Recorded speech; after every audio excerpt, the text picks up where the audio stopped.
يقول السائل: هل عدم الرد على أهل البدع وكتمان باطلهم والدفاع عنهم يعتبر من الغش للمسلمين؟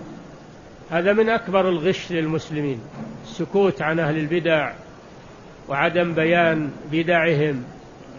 فإذا انضاف إلى هذا أنه يمدحهم ويثني عليهم فهذا أشد وأنكر والعياذ بالله. فالواجب على من عنده علم أن يبين البدع والمحدثات وأن ينهى عنها ويحذر منها ولا يسكت. السكوت هذا من الكتمان. إن الذين يكتمون ما أنزلنا من البينات والهدى من بعد ما بيناه للناس في الكتاب أولئك يلعنهم الله ويلعنهم اللاعنون إلا الذين تابوا وأصلحوا وبينوا فأولئك أتوب عليهم وأنا التواب الرحيم.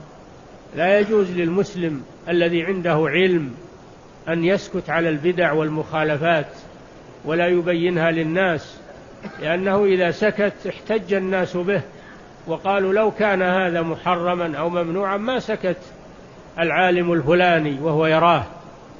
نعم.